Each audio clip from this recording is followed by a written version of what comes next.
చలో ఈరోజు residential status topic మనం స్టార్ట్ చేద్దాం. సో బేసికల్గా ఈ రెసిడెన్షియల్ స్టేటస్ టాపిక్ దేనికోసం చేస్తాం? వన్స్ మనం ఈ basic tax rates, surcharge, marginal relief, ఈ rebate concepts relating to particular person అన్ని మనం తెలుసుకున్న తర్వాత మన నెక్స్ట్ స్టెప్ ఏంటి? లైక్ ఇదంతా బేసిక్స్, ఇంతకుముందు జరిగిందంతా కూడా. So first step of computation of total income and tax liability ఏంటి? సర్వే residential status of particular assessee మనకు కావాలి. సో ఈ రెసిడెన్షియల్ స్టేటస్లు ఎలా క్యాలిక్యులేట్ చేయాలి ఏంటి అనేది కూడా అన్నీ కూడా దాని కండిషన్స్, దాని రూల్స్ అన్నీ కూడా సెక్షన్ 6లో వీళ్ళు ఇంక్లూడ్ చేశారు.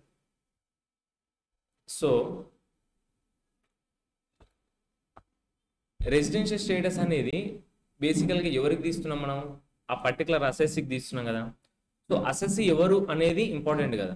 సో వీళ్ళు ఈచ్ కేటగిరీ ఆఫ్ పర్సన్కి కేటగిరీస్ ఆఫ్ పర్సన్స్ ఉన్నాయి కదా, individual, HUF, AOP, PO, AJP, local authorities, partnership firms, companies, limited liability partnerships, వీటన్నిటికీ సర్టెన్ కండిషన్స్ అనేది ఇవ్వడం జరిగింది. దీంట్లో ఇంటర్మీడియట్ లెవెల్లో మోస్ట్ ఇంపార్టెంట్ పార్ట్ ఇండివిజువల్, దాంతోపాటు హెచ్యుఎఫ్. సో ఈ రెండు పార్ట్స్కి మీరు డీటెయిలింగ్గా తెలుసుకోవాల్సి ఉంటుంది రెసిడెన్షియల్ స్టేటస్ డీటెయిల్స్ అనేది. సో వీళ్ళు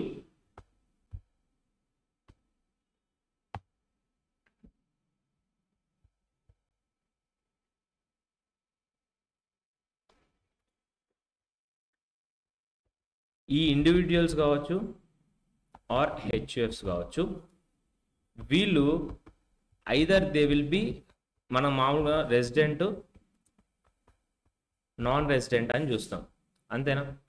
so either they will be resident or non resident కదా. సో ఈ ఇండివిజువల్ హెచ్యుఎఫ్ కేసులో రెసిడెంట్ని they further divided into 2 parts. ఎందుకు అనేది తర్వాత మాట్లాడుకున్న స్కోప్ ఆఫ్ టోటల్ ఇన్కమ్లో. బట్ ఎన్ని పార్ట్స్లో డిసైడ్ చేశారు? రెసిడెంట్ అండ్ ఆర్డినరీ రెసిడెంట్ అట. దీన్ని అప్కమింగ్ డేస్లో ఆర్ఓఆర్ లాగా పిలుచుకుంటాం. అండ్ నెక్స్ట్ రెసిడెంట్ని resident but not an ordinary resident, దీన్ని ఆర్బిఎన్ఓఆర్ లాగా చూస్తాం, దీన్ని ఎన్ఆర్ లాగా చూస్తాం. సో ఆర్ఓఆర్, ఆర్బిఎన్ఓఆర్, ఎన్ఆర్ ఇది హ్యాబిచుయేట్ అవుతాయి మీకు అప్కమింగ్ డేస్లో. బట్ రెసిడెంట్ని resident but an ordinary resident, resident but not an ordinary resident, or non resident లాగా ఇండివిజువల్ హెచ్ఎఫ్ని చూస్తాం. సో ఇలా ఎందుకు వీళ్ళు డిటర్మైన్ చేయడం, ఎందుకు ఇలా సెగ్రిగేట్ చేయడం అని అంటే, so there is a concept of scope of total income అని ఒక కాన్సెప్ట్ ఉంది. ఈ స్కోప్ ఆఫ్ టోటల్ ఇన్కమ్ కాన్సెప్ట్లో ఏ ఇన్కమ్స్ మీద ఆర్డినరీ రెసిడెంట్కి ట్యాక్సేషన్ జరుగుతుంది, ఏ ఇన్కమ్స్ మీద ఆర్బిఎన్ఓఆర్కి ట్యాక్సేషన్ జరుగుతుంది, ఏ ఇన్కమ్స్ మీద మాత్రమే నాన్ రెసిడెంట్కి ట్యాక్సేషన్ జరుగుతుంది అనేది తెలుసుకోవాలి. ఆ స్కోప్ ఆఫ్ టోటల్ ఇన్కమ్ కాన్సెప్ట్లో అది ఉంటుంది. సో ఆ పర్టికులర్ ఇన్కమ్ గురించి వీళ్ళు ఇలా సెగ్రిగేట్ చేయడం జరిగింది. అదే firm cases, company, LLP, local authority, AJP, AOP, BOI ఇవన్నీ ఉన్నాయి కదా, వీటన్నిటికీ so other than individual or HUF ఎవరైతే ఉంటారో, other than individual or HUFs, వీళ్ళు either they will be resident అవుతారు or they will be non resident అవుతారు. So వాళ్ళ కేసెస్లో ఈ ఆర్ఓఆర్, ఆర్బిఎన్ఓఆర్ అవేమీ ఉండవు, ఓన్లీ ఇండివిజువల్ హెచ్యుఎఫ్ కేసులో మాత్రమే ఉంటాయి. So who will be ROR, who will be RBNOR or who will be NR అనేది కొన్ని కండిషన్స్ ఉంటాయి. If you know that conditions, ఆ కండిషన్స్ వాళ్ళు సాటిస్ఫై అవుతే according to that conditions segregate చేయడం జరుగుతుంది. సో ఇప్పుడు సెగ్రిగేట్ చేసేదానికంటే ముందు బేసికల్గా నేను ఫస్ట్ క్వశ్చన్ ఆఫ్ ది క్లాస్లో రాజుని ఏమడిగిన, నేను రాజు ఈ ప్లేస్ ఆఫ్ సిటిజన్షిప్ కావచ్చు, ఆ సిటిజన్షిప్ నేచర్ కావచ్చు, ప్లేస్ ఆఫ్ బర్త్ కావచ్చు, అది మనకి ఇంపార్టెంటా కాదని అడిగాను. వాడు ఎక్కడైనా బర్త్ ప్లేస్ ఉండని, అతను ఎక్కడైనా సిటిజన్ అవ్వనివ్వండి, ఇఫ్ దట్ పర్టికులర్ అసెస్సీ ఎవరైతే ఈ పర్టికులర్ క్వశ్చన్లో ఉన్నాడో మనకి, అతని టోటల్ ఇన్కమ్ మనం క్యాలిక్యులేట్ చేయాలి. ఆ పర్టికులర్ అసెస్సీ ఈ పర్టికులర్ కండిషన్ సాటిస్ఫై చేస్తే ఈ will be accordingly ROR, RBNOR, NR అవుతాడు. అంతేగాని అతని ప్లేస్ ఆఫ్ బర్త్తో కానీ సిటిజన్షిప్తో కానీ మనకి సంబంధం లేదు. అండ్ ఇంకో క్వశ్చన్ ఏం అరైజ్ అవుతుంది, సో మనకు ప్లేస్ ఆఫ్ బర్త్ ఆర్ సిటిజన్షిప్తోని నాట్ రిలవెంట్ అని మనం ఇక్కడ ఉంది. అంటే ఓన్లీ కండిషన్స్ వైజ్ మాత్రమే ఆ కేటగిరీస్ వైజ్గా డివైడ్ అవుతాడని అనుకుంటున్నాం. సో ఇప్పుడు నెక్స్ట్ క్వశ్చన్, అతను 2023లో సపోజ్ లెట్స్ ఈయన ROR లాగా అయ్యిందని అనుకుందాం. ఇప్పుడు ఈ 2023 నుంచి అప్కమింగ్ ఇయర్స్ అన్నిటికీ నేను ROR లాగానే కన్సిడర్ చేయాలన్నా, నేను ఎవ్రీ ఇయర్ క్యాలిక్యులేట్ చేయాలన్నా అనే క్వశ్చన్ వచ్చినప్పుడు ఫస్ట్ నువ్వు ఇన్కమ్ ఏ ఇయర్ క్యాలిక్యులేట్ చేస్తున్నావు, ఫర్ ద అసెస్మెంట్ ఇయర్ 25-26కి చేస్తున్నావు. అంటే దాని ప్రీవియస్ ఇయర్ ఏంది 24-25కి చేస్తున్నావు, అంతేనా? సో ఈ పర్టికులర్ ఇయర్లో వచ్చిన ఇన్కమ్ మీద తన ట్యాక్స్ అసెస్మెంట్లో కడుతున్నాడు. So you are assessing the for the purpose of 2024-25 కదా, not for the purpose of upcoming previous years or previous years. Preceding previous year కానీ అప్కమింగ్ సబ్సిక్వెంట్ ప్రీవియస్ ఇయర్స్ కానీ నువ్వు క్యాలిక్యులేట్ చేయట్లేదు, నువ్వు ఓన్లీ ఆ పర్టికులర్ ప్రీవియస్ ఇయర్ చేస్తున్నావు. ఇప్పుడు దీన్ని ఇలానే కంటిన్యూ చేయొచ్చా, మళ్ళీ క్యాలిక్యులేట్ చేయాలా? లాజికల్లీ చెప్తే ఏం చేయాలి, ఆబ్వియస్గా నువ్వు ఆ ఇయర్కి సంబంధించిన టోటల్ ఇన్కమ్ ట్యాక్సేషన్ చూస్తున్నప్పుడు ఆ ఇయర్ సంబంధించిన ఇన్కమ్, ఆ ఇయర్ సంబంధించిన ట్యాక్స్ రేట్స్ అన్నీ కూడా నువ్వు ఆ పర్టికులర్ ఇయర్ సంబంధించినవే చేస్తావు అకార్డింగ్ టు లా. అట్లాంటప్పుడు రెసిడెన్షియల్ స్టేటస్ మరి ఒక్కసారి చేస్తే సరిపోతా, మళ్ళీ మళ్ళీ చేయాలా అనేది క్వశ్చన్. ఇవాళ నాన్ రెసిడెంట్ ఉన్నాడు, రేపు రెసిడెంట్ అయిపోవచ్చా? అయిపోతుంది. మీ ఫ్రెండ్స్ ఎవరు లేరా అప్పటిదాకా రెసిడెంటే, యూఎస్ఏకి చెక్ చేస్తే నాన్ రెసిడెంట్ కాలేదా? అయ్యిరా, బాగా కొందరు అవుతారు కదా, చాలా మంది వెళ్ళిపోయి ఉంటారు మీ ఫ్రెండ్స్ కూడా ఈ పాటికి ఇంకా టైం రాలేదా, బీటెక్ అయిపోవాలి. సో అలాగా మా వాళ్ళు కొందరు వెళ్ళిపోయారు అనమాట, అందుకని చెప్తారు. సో అలాగా ఇప్పుడు రెసిడెంట్ ఉన్నాడు, నెక్స్ట్ ఇయర్కి నాన్ రెసిడెంట్ ఉండొచ్చు మేబీ. సో ఈ రెసిడెన్షియల్ స్టేటస్ అనేది నువ్వు ఎవ్రీ ప్రీవియస్ ఇయర్కి చెక్ చేయాలి. So he may be ROR in 1 year, RBNOR another year. So accordingly scope of total ఇంకా మారిపోతుంది కదా. సో ఎవ్రీ ఇయర్ చెక్ చేయడమే లాజికల్, అట్లా కాకుండా ఒకటేసారి ఉన్నవా అట్లా కంటిన్యూస్ చేయడం అని కాదు. So it's every year process అని కండిషన్. సో ఇది basics related to status, residential status. ఇప్పుడు ఏంటి ఆ కండిషన్స్, ఏ కండిషన్ సాటిస్ఫై అవుతే he will be ROR, A condition satisfy అవుతే ROR కాడు అని. సో దీంట్లో ఫస్ట్ దే గివెన్ ఒక 2 బేసిక్ కండిషన్స్ ఇచ్చారు. ఈ 2 బేసిక్ కండిషన్స్లో ఆ పర్టికులర్ అసెస్సీ ఏదైనా ఒక కండిషన్ సాటిస్ఫై అయితే he will be resident, otherwise he will be not resident. Non రెసిడెంట్లో కేసెస్ ఉన్నాయా బైఫర్కేట్ చేయడానికి? లేవు. ఆ కండిషన్ సాటిస్ఫై అయిపోతే directly you will be non resident. So non రెసిడెంట్కి accordingly scope of total income ఉంది, ఆ టోటల్ ఇన్కమ్ ఏదైతే ఇంక్లూడ్ చేయాలో అది ఇంక్లూడ్ చేస్తాం. ఒకవేళ రెసిడెంట్ అయితే మళ్ళీ మనం చూడాలి కదా, బైఫర్కేట్ చేయాలి కదా, ROR RBNOR అని, దానికి మళ్ళీ కొన్ని కండిషన్స్ ఉంటాయి.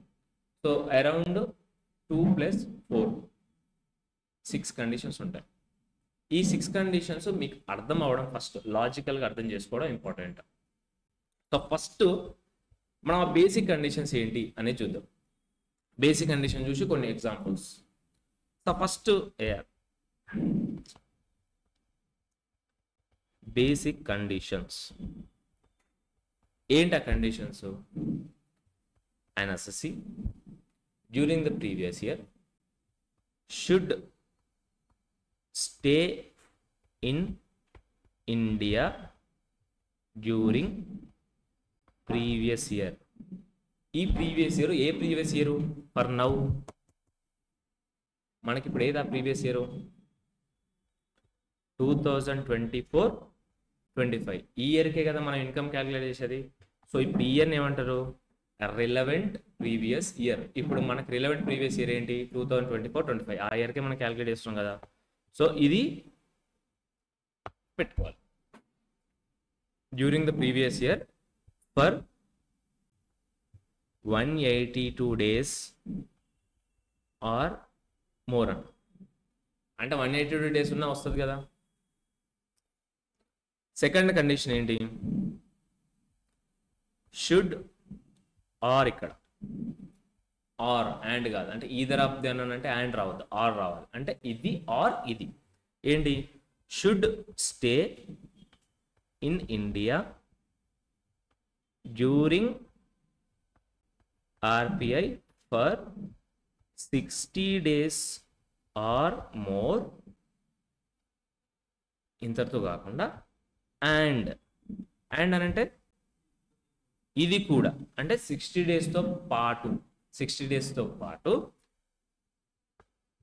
Should stay in India for 365 days or more during 4 previous years preceding the relevant previous year. First ఈ preceding the relevant previous year అంటే ఏం చెప్పండి నాకు. preceding the relevant previous year అంటే ఏంటి, మన relevant previous year ఏంటి ఫస్ట్ 2024-25 అంతేనా, అంతే కదా. దీనికి ఇది మన relevant previous year. 4 previous years preceding the relevant previous year అంటే ఏంటి, దీనికంటే ముందు 4 years అనేనా ఇంకేమన్నా, వీటికంటే ముందు 4 years. ఇప్పుడు నా రిలవెంట్ ప్రీవియస్ ఇయర్ 2024 అయితే ప్రిసీడింగ్ 4 years ఏమైతాయి, 23, 22, 21, 20 కదా. అట్లానే మన ప్రీవియస్ ఇయర్ 24-25 కదా, దానికి ముందు ఏమవుతాయి మరి 24, 2022, 23, 21, 22, 20, 21 అంతేనా. అయిందా మన మేనేజ్ మార్చ్ ఏప్రిల్ కన్ఫ్యూజన్, కానీ బేసికల్గా ఇవి 4 preceding previous. వీటి అన్నిట్లో కలిపి 365 days ఆర్ మోర్ ఉండాలి అంటున్నాడు. అర్థమవుతుందా, 24-25లో 60 days ఆర్ మోర్ ఉండాలి. అండ్ దాని ముందు 4 previous yearsలో 365 days ఆర్ మోర్ ఉండాలి. ఇప్పుడు కొన్ని కండిషన్స్ చెప్తా. మిస్టర్ వివేక్ ఉన్నాడు, ఇతను 2021-22లో 70 days ఉన్నాడు, అట్లా చెప్పను, ఇట్లా చెప్తా. ఈ పర్టికులర్ ప్రీవియస్ ఇయర్లో 2024-25లో 70 days ఉన్నాడు. ఫస్ట్ 70 days అనగానే మనకి ఏమర్థమైంది, ఫస్ట్ కండిషన్ పోయింది. 180 days ఆర్ మోర్ అన్నాడు. సో ఫస్ట్ కండిషన్ గురించి మనం ఆలోచించాం. ఇప్పుడు సెకండ్ కండిషన్ గురించి ఆలోచించాం. బేసిక్ ప్రొవిజన్ ఏంటి, ఆల్రెడీ సెకండ్ ప్రొవిజన్కి ఇంకొన్ని ఉంటాయి conditions. As of now plane text మీరు చూస్తే ఏంటి, ఫస్ట్ ప్రొవిజన్ చూడకూడదు. క్లియరా, అర్థం కదా. ఇప్పుడు సెకండ్ ప్రొవిజన్ చూడాలంటే ఒక కండిషన్ సాటిస్ఫై అయింది. అందులో నాకేం చెప్పిన 60 + 365 కదా నేను చెప్పింది, అంతే కదా. ఇప్పుడు దీంట్లో ఇది సాటిస్ఫై అయిందట, అయిందా, ఎందుకైంది, 60 కంటే ఎక్కువ ఉంది, కాలేదు. నేను 60 ఆర్ అన్నానా, 60 + అండ్ అన్నానా.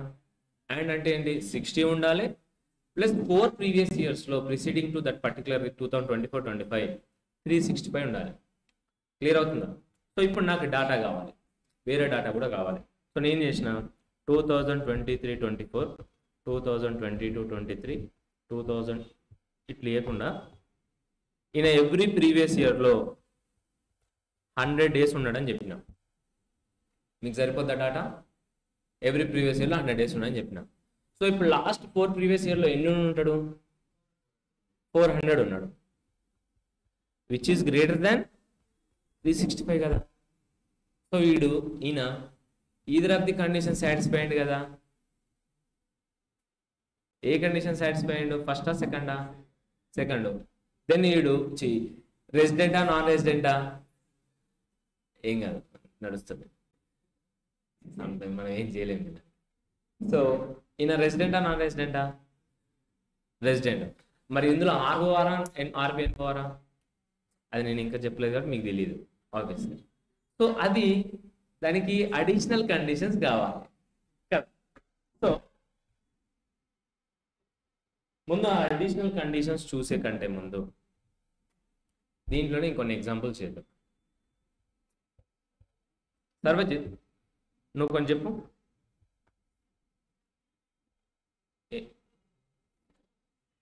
Every previous year 365 days 24/7.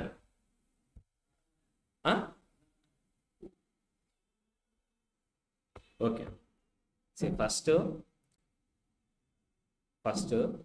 తన రెసిడెంటా నాన్ రెసిడెంటా అని చూడాలి, అంతే కదా. సో రెసిడెన్షియల్ స్టేటస్ కనుక్కునే ముందు తను సెక్షన్ 6లో ఫస్ట్ 2 బేసిక్ కండిషన్స్ ఇచ్చాడు. ఈ బేసిక్ కండిషన్స్లో పర్టికులర్ అసెస్ ఎవరైతే మనం ఆయన ఇన్కమ్ క్యాలిక్యులేట్ చేస్తున్నామో, ఫస్ట్ స్టెప్ అదిగా రెసిడెన్షియల్ స్టేటస్ క్యాలిక్యులేట్ చేయడం. ఆయన ఈ బేసిక్ కండిషన్స్లో ఏదైనా ఒకటి సాటిస్ఫై చేయాలి అని అంటే ఏంది, ఇది ఆయనకి ఎలిజిబుల్ అవ్వాలి. దీని ప్రకారం ఫస్ట్ సెక్షన్ ఏంటి, దాంట్లో should stay in India during the previous year for 182 days or more. అంటే దాని అర్థం ఏంటి, ఆయన లాస్ట్ ప్రీవియస్ ఇయర్లో ఇండియాలో 182 days కంటే ఎక్కువ స్టే చేసి ఉండాలి, అంతేనా? క్లియరా? ఆర్ ఇలా కాకపోతే, ఇది కాకపోతే he should stay in India during the previous year, last ఏదైతే ప్రీవియస్ ఇయర్ చెక్ చేస్తున్నావో ఆ ప్రీవియస్ ఇయర్లో 60 days ఆర్ మోర్ ఉండాలి. ఆ 60 days అండ్ మోర్తో పాటు ఆ ప్రీవియస్ ఇయర్ కంటే ముందు 4 ప్రీవియస్ ఇయర్స్ తను 365 days కంటే ఎక్కువ ఉండాలి. 365 days ఆర్ మోర్ ఉండాలి, అంటే మినిమం 365 days ఉండాలి. అది ఈ సెక్షన్కి వచ్చేసరికి ఏమవుతుంది, 60 + 365 రెండు కలపద్దు. 60 days ఉండాలని కండిషన్ ఉండాలి, ప్లస్ ఈ 365 days రిలవెంట్ ప్రీవియస్ ఇయర్ కంటే ముందు 4 ప్రీవియస్ ఇయర్స్లో ఉండాలి. ఇప్పుడు అర్థమైందా? 4 years కలిపి ఇప్పుడు అందుకని ఏం చెప్పిన నేను కండిషన్, ఆయన ఎవ్రీ ప్రీవియస్ ఇయర్లో 100 days ఉంటాడు. నేను ఒకటే కండిషన్.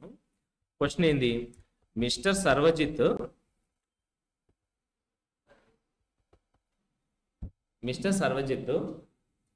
అటు ఇటు తిరుగుతుంటాడు, కానీ ఇండియాలో ఎవ్రీ ఇయర్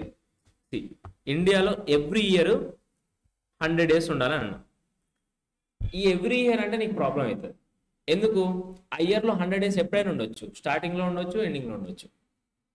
సో ఇది కాకుండా ఎవ్రీ ప్రీవియస్ ఇయర్ మన కోసం, మన కంప్లెక్స్ అదేమంటారు కంఫర్ట్ కోసం ఎవ్రీ ప్రీవియస్ ఇయర్ 100 days ఉంటాడు అని నేను అన్నా.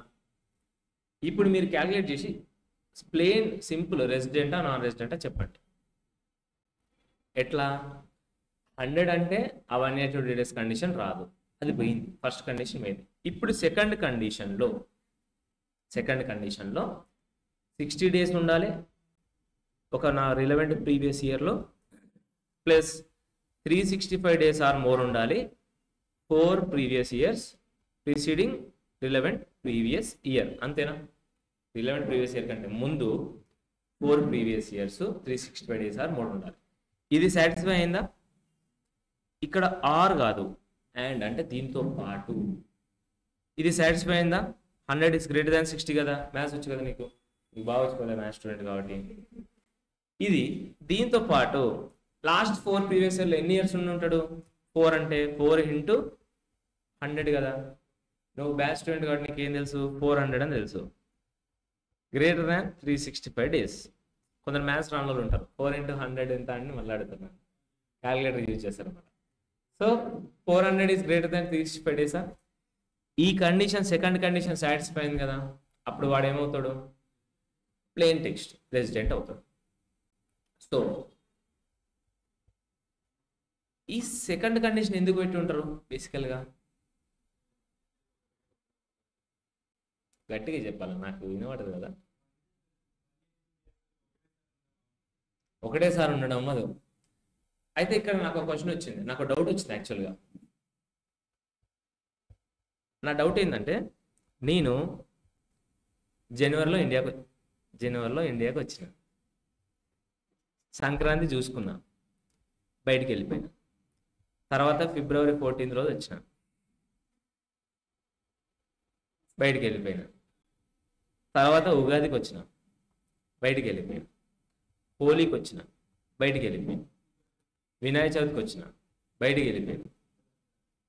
దసరాకి వచ్చిన, ఇంటికి బయటకంటే ఎటు ఒకటి పోతాను, నాకు నా ఇష్టం. వీసా దొరికింది, ఎటు దొరికితే అటు పోతాను. దీపావళికి వచ్చినా పోయినా, క్రిస్మస్ కూడా వచ్చినా పోయినా. ఇప్పుడు నా స్టే క్యాల్కులేట్ చేసేటప్పుడు నాకు రెండు డౌట్లు వచ్చినాయి. ఒకటి, ఇట్లా కంటిన్యూస్గా కాకుండా డిఫరెంట్ టైం పీరియడ్లో నేను ఇండియాలో స్టే చేస్తే నా స్టేని అది స్టే లాగా కన్సిడర్ చేస్తారా, ఆర్ ఎల్స్ నేను కంటిన్యూగా ఉండాలా, ఒక క్వశ్చన్. అండ్ నేను వచ్చినా పోయినా అంటే ఆబ్వియస్గా నేను వచ్చేదానికి ఓ రోజు, పోయేదానికి ఓ రోజు పెట్టుకుని ఉంటా కదా. వచ్చే టైంకి నేను ఇండియాలో ఉండను సగం డే, పోయే టైంకి సగం డే ఇండియాలో ఉండను, అదొక ఆప్షన్ ఉంది కదా. సో ఈ రెండు కండిషన్స్లో ఈ రెండు డేట్స్ని కావచ్చు, ఇట్లాంటి టైప్ ఆఫ్ ప్యాటర్న్స్ కావచ్చు, నేను వాడుకోవచ్చా అనేది నాకు ఒక క్వశ్చన్ ఎరేజ్ అయింది. మీకు కూడా ఎరేజ్ అయిందా? అవ్వలేదా? ఇప్పుడైందా? చెప్పు మరి, ఇది తీసుకోవాలా వద్దా? డౌట్ వచ్చిందంటే ఆన్సర్ కూడా నువ్వు ఆలోచించాలి కదా. ఓకే, చెప్పు బలరాం చెప్పండి. చేయాలా వద్దా? ఒక చెప్పు చాలు. చెయ్యొద్దు, కంటిన్యూగా ఉండాలి. Yes, super. కంటిన్యూస్ స్టే ఒకటి. నెక్స్ట్ క్వశ్చన్కి ఆన్సర్ ఎవరు చెప్తారు? నువ్వు చెప్పు, లాస్ట్ పర్సన్. చెప్పురా, చెప్పు నాన్న, చెప్పు, పర్లేదు, చెప్పు, సిగ్గుపడకు, చెప్పు. కంటిన్యూస్ గురించి అడుగుతలేను నేను. ఈ వచ్చిపోయింది కదా, ఆ డేస్ని ఏం చేద్దాం, ఉంచుదామా తీసేద్దామా, ఇది ఇంపార్టెంట్. ఆబ్వియస్గా మిమ్మల్ని చెప్పు 180 days ఉండా లేదా ఈ అడిగాడు. నిన్ను నొక్కాలంటే ఏడు నొక్కాలో పాయింట్ ఉంటుంది, ఆ పాయింట్ దగ్గర నొక్కుతాడు. ఆ పాయింట్ దగ్గర నేను వాడు నొక్క ముందుకే నేను నొక్కి చూపిస్తాను, ఇలా నొక్కుతాడని. ఏం బాధ మనకి, చెప్పు. చేయొద్దా? చెయ్యొచ్చు, very good. So departure date and arrival date, ఈ రెండు డేట్స్ కూడా పీరియడ్ ఆఫ్ స్టేలో ఇంక్లూడ్ చేయాలి.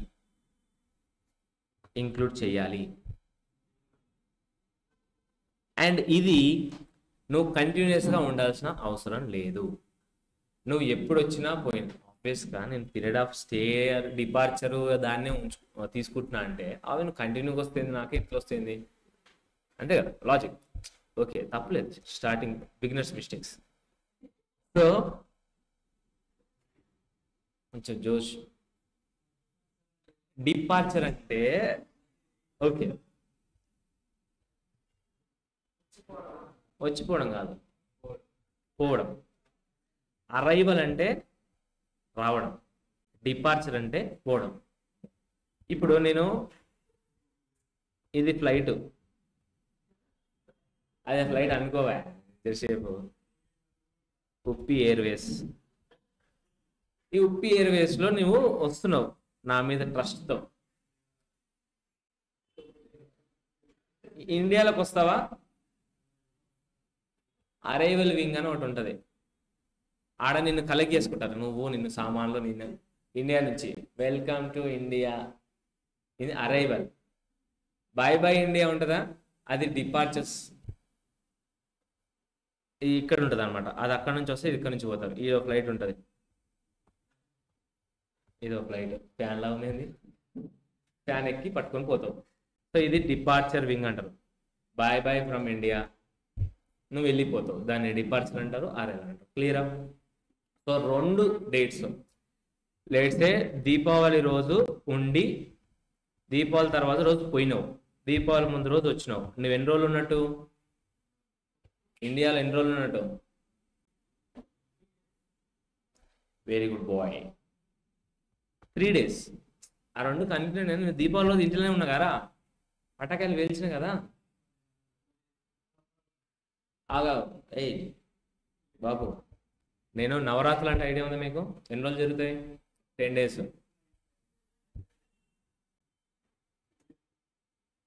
నవరాత్రులు ఎన్ని రోజులు జరుగుతాయి? 9 days.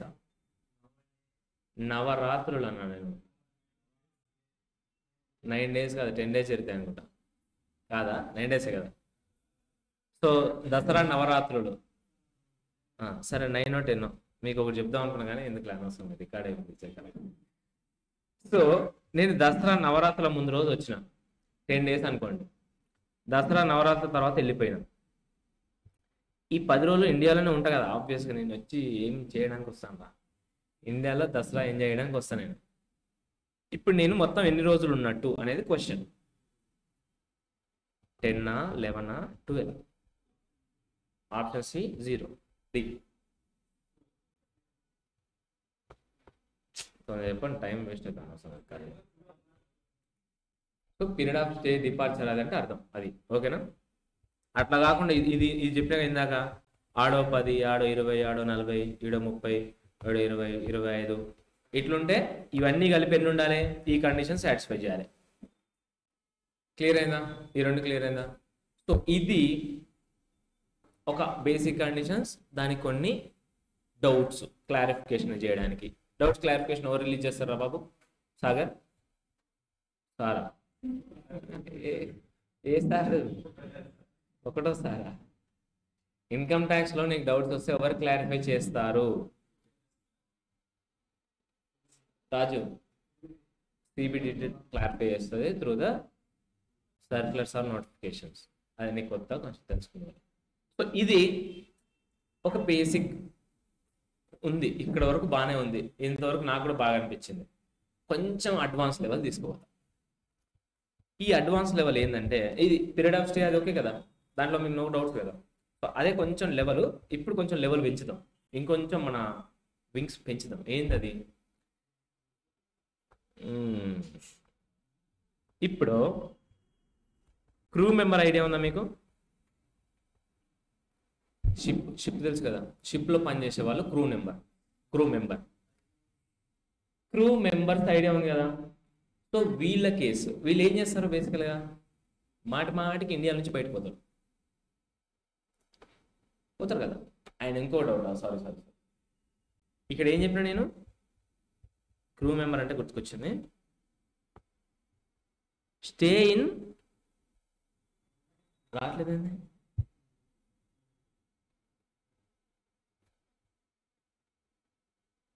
స్టే ఇన్ ఇండియా అన్న. ఇండియా ఇంక్లూడ్స్ టెరిటోరియల్ వాటర్స్ అదంతా కదా. మరి ఇప్పుడు వీడు కాంటినెంటల్ షెల్ఫ్లో ఉన్న ఇండియాలో ఉన్నట్టేనా? టెరిటోరియల్ వాటర్లో ఉన్న ఇండియాలో ఉన్నట్టేనా? గాల్లో ఉన్న, నీళ్ళలో ఉన్న, నీళ్ళ కింద ఉన్న, సాయిల్లో ఉన్న అంటే దానికి ఒక చిన్న కండిషన్ ఏంటంటే stay includes in India and only territorial waters. Territorial waters ఎప్పటివరకు ఉంటాయమ్మా?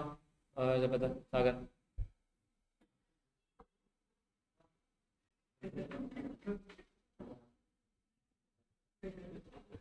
సాగర్ ఎన్ని రోజులు ఉంటాయి సాగర్? టెరిటోరియల్ వాటర్స్ ఎవరు చెప్తానికి చాక్లెట్ నాకు ఇవ్వాలి? 12 nautical miles అంతే కదా. సో చాక్లెట్ నాకు నేను నేర్చుకోలేదు. So India includes territorial waters అంటే స్టే ఇన్ టెరిటోరియల్ వాటర్స్ కూడా నేను స్టే లాగానే కన్సిడర్ చేశాను. సో నేను బేసిక్ కండిషన్స్తో పాటు నేను 3 క్లారిఫై చేసిన. ఒకటి stay relating to departures and arrivals, stay relating to departures and arrivals ఒకటి, కంటిన్యూస్ స్టే గురించి ఒకటి, అండ్ టెరిటోరియల్ వాటర్స్ ఒకటి. ఈ బేసిక్ కండిషన్స్ రిలేటెడ్ మనం స్టే ఇన్ ఇండియా అన్నాం కదా, ఆ స్టే ఇన్ ఇండియా గురించి మాట్లాడుకున్నాం. క్లియరా? సో నెక్స్ట్ కొంచెం అడ్వాన్స్ లెవెల్కి దీన్ని తీసుకపోతే ఎక్కడ తీసుకెళ్దామని అంటే, ఎవరైతే crew member of Indian ship ఉంటారో,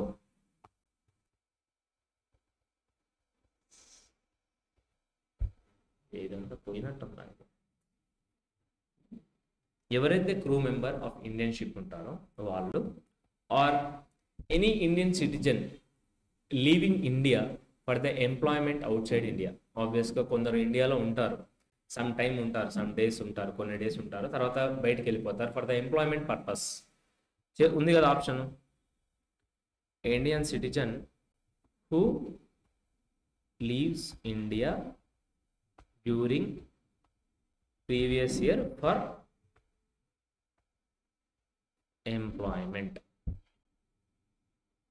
వీళ్ళ గురించి మనం కొంచెం మాట్లాడుకోవాలి. ఫస్ట్ క్రూ మెంబర్ గురించి, ఈ క్రూ మెంబర్ స్టే డేట్స్ గురించి మాట్లాడుతున్నాం. ఇండియాలో ఉన్న డేట్స్ ఇట్లా కన్సిడర్ చేస్తున్నాను. సో మీకు ఐడియా ఉంటే ఇదొక షిప్, ఇది ఇండియా. ఈ షిప్లో ఇది వేరే కంట్రీ యూకే. యూకే నుంచి షిప్ ఇండియాకి వస్తుంది, ఆర్ ఇండియా నుంచి షిప్ ఆస్ట్రేలియా ఎట్లుంటుంది ఇటు కదా, ఆస్ట్రేలియాకి పోతుంది. ఇందుకేసుకో బోర్డు సరిపోతలేదు. సో ఈ పర్టికులర్ షిప్లో, ఈ షిప్ ఆబ్వియస్గా ఏమవుతుంది, ఇండియాకి వస్తుంది, ఇండియా నుంచి పోతుంది. ఇలాంటి షిప్స్లో మన ఇండియన్ క్రూ మెంబర్ పనిచేసే అవకాశం ఉంది. సో ఫస్ట్ ఏ షిప్లో పనిచేసే క్రూ మెంబర్కి మన కొన్ని కండిషన్స్ చూస్తాం ఆబ్వియస్గా. ఆ కండిషన్స్ ఏ షిప్లో పనిచేసే క్రూ మెంబర్కి చూడాలి అనేది క్వశ్చన్. సో దాన్ని మనం ఎలిజిబుల్ ఓయేజ్ అని అంటారు. ఎలిజిబుల్ ఓయేజ్, ఎలిజిబుల్ ఓయేజ్ మెయింటైన్ చేసే షిప్లో పనిచేసే క్రూ మెంబర్కి కొన్ని కండిషన్స్ ఉంటాయి. అంటే ఫస్ట్ ఎలిజిబుల్ ఓయేజ్ అంటే ఏందో కావాలి మనకి, క్లియరా? సో ఎలిజిబుల్ ఓయేజ్ అంటే ఏదైనా షిప్ ఫ్రైట్ పర్పస్ ప్యాసెంజర్స్ని కానీ ఆర్ దీన్ని ఏమంటారు, ప్యాసెంజర్స్ కార్గో లైక్ ట్రాన్స్పోర్ట్ కానీ, ప్యాసెంజర్స్ని కానీ ట్రాన్స్పోర్ట్ కానీ చేయడానికి టారిఫ్ చేయడానికి ఫ్రమ్ ఇండియా టు ఇండియా కావచ్చు యాజ్ ఎ డెస్టినేషన్, అంటే originated outside India and destination to India, or originated from Indian port to outside India port చేస్తే దాన్ని eligible voyage అంటారు. ఆ ఎలిజిబుల్ ఓయేజ్లో పనిచేసే క్రూ మెంబర్కి ఇప్పుడు నేను చెప్పే కండిషన్ సాటిస్ఫై చేద్దాం. అర్థమవుతుందా? ఫస్ట్ ఏంటి, దేనికి వచ్చిందని అంటే పీరియడ్ ఆఫ్ స్టే ఉంది కదా, ఈ స్టే అక్కడ అతను ఇండియాలో ఉన్నాడా, అటు ఇటు తిరుగుతుంటాడు కదా, ఆబ్వియస్గా వాడు ఇండియాలో ఉన్నాడా లేడా అని మనకి ఎట్లా తెలుస్తుంది? సో వాడు ఆబ్వియస్గా టెరిటోరియల్ వాటర్స్లో ఉన్నాడంటే వాడు నేను ఈ టెరిటోరియల్ వాటర్స్నే ఉన్నా, నేను ఇండియాను, లేదంటే నేను అసలు లేని ఇండియాలో నేను ఎటో వెళ్ళిపోయినా నా అవకాశం ఉంది కదా, ఆబ్వియస్గా చేస్తుంటారు అలా. సో ఫస్ట్ దానికి ఈ ఎలిజిబుల్ ఓయేజ్ ఉంటే ఆ షిప్లో నువ్వు క్రూ మెంబర్ అయితే కంటిన్యూయస్ డిశ్చార్జ్ సర్టిఫికేట్ అంటారు. ఇది ఒకటి ఉంటుంది ఆ పర్టికులర్ షిప్స్లో. దీంట్లో from the date of signing, joining, ఎందుకు అన్ని జాయినింగ్ డేట్ నుంచి సైన్ ఆఫ్ డేట్ వరకు ఈ స్టేని, జాయినింగ్ డేట్ నుంచి నేను వచ్చేస్తాను ఇంకా సైనింగ్ ఆఫ్ డేట్ ఉంటాను, సర్టిఫికేట్లో పెడతాను జాయినింగ్, సైనింగ్ ఆఫ్, ఈ డేట్స్ మధ్యలో ఏ డేట్స్ ఉంటాయో ఆ డేట్స్ మనము పీరియడ్ ఆఫ్ స్టేలో ఇంక్లూడ్ చేయకూడదు. పీరియడ్ ఆఫ్ స్టేలో ఇంక్లూడ్ చేయకూడదు. తన స్టే ఇన్ ఇండియా క్యాలిక్యులేట్ చేస్తున్నాం కదా, అందులో ఈ క్రూ మెంబర్ ఎవరైనా అయితే is a crew member, is an Indian, is a crew member, is in eligible voyage. What is eligible voyage? Eligible voyage అంటే ఏంది, ప్యాసింజర్స్ కానీ ట్రాన్స్పోర్ట్ కానీ లైక్ ఏదైనా గూడ్స్ కానీ టారిఫ్ అనేది చేస్తే to India or from India చేస్తే దాన్ని ఎలిజిబుల్ ఓయేజ్ అంటారు. If it is that eligible voyage, ఆ దాంట్లో ఇతని క్రూ మెంబర్ అయితే అతడికి డేట్ ఆఫ్ జాయినింగ్ డేట్ నుంచి సైనింగ్ ఆఫ్ డేట్ వరకు ఆ సర్టిఫికేట్, కంటిన్యూస్ డిశ్చార్జ్ సర్టిఫికేట్ సిడిసిలో సైన్ చేసిన డేట్స్ ఉంటాయి కదా, ఆ బిట్వీన్ పీరియడ్ ఇంక్లూడ్ చేయకూడదు. ఇదొక ఎక్స్ప్లెనేషన్, ఇదొక సర్కులర్ లాగా రిలీజ్ చేశారు. క్లియరా? మనం ఏం చూస్తున్నాం, ఫస్ట్ బేసిక్ కండిషన్ దగ్గరనే ఉన్నాం ఇంకా, ఓకేనా? బేసిక్ కండిషన్ దగ్గరనే ఉన్నాం. దాంట్లో కంటిన్యూస్ ఉండాలా లేదా, or departure arrival date, or territorial waters ఉన్నా కూడా చూసినాం. టెరిటోరియల్ వాటర్స్కి వచ్చినాం కాబట్టి మనం క్రూ మెంబర్స్ గురించి మాట్లాడుతున్నాం. అండ్ ఈ 4 ఫాలోయింగ్ పర్సన్కి, ఇప్పుడు నేను చెప్పే కొన్ని ఫాలోయింగ్ పర్సన్కి మీరు ఓన్లీ ఫస్ట్ కండిషనే చూడాలి. ఇప్పుడు నేను ఒక 3 or 4 ఫాలోయింగ్ పర్సన్స్ నేను చెప్తాను కండిషన్స్, వీళ్ళకి ఓన్లీ ఫస్ట్ కండిషనే చూడాలి అంటున్నా. అంటే ఏంటి 182 days ఆర్ మోర్ ఉంటే resident, otherwise will be non resident. అంతేనా? ఈ చెప్పే వాళ్ళకి అంటే సెకండ్ కండిషన్ చూడాలా వద్దా? చూడాలా వద్దా? అవసరం లేదనే కదా. సో వాళ్ళు ఎవరు? ఫస్ట్ ఈ crew member of Indian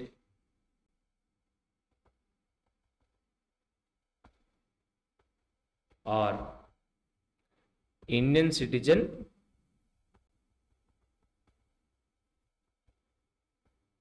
leaving India for employment purpose, aid outside India. వీళ్ళకి ఓన్లీ ఫస్ట్ కండిషన్ చూడాలని అంటున్నాను.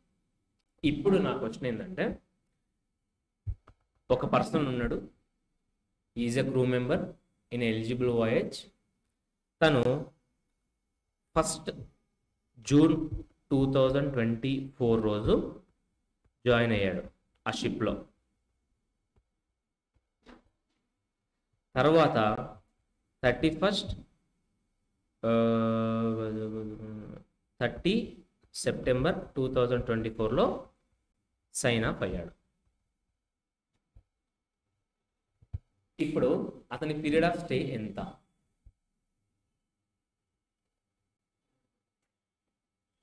ఎంత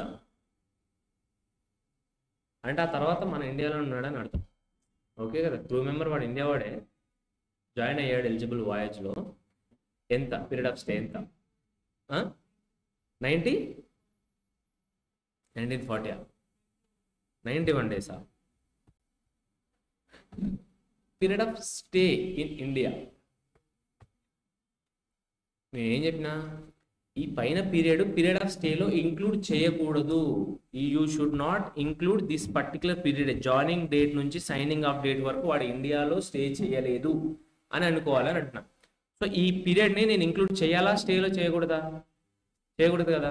సో ఇప్పుడు చెప్పండి, 274 టోటల్ 365 డేస్ ఆర్ 360 డేస్ తీసుకొని దాంట్లో నుంచి ఈ డేట్స్ తీసేయాలి. అంతే. క్లియరా?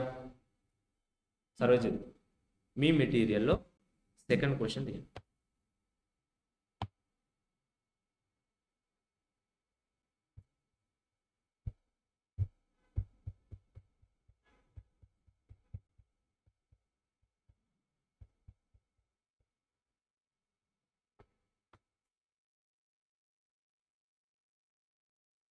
చెప్పండి. Sorry, first question. Mr. Anand is a Indian citizen. Mr. Anand is a Indian citizen. Okay.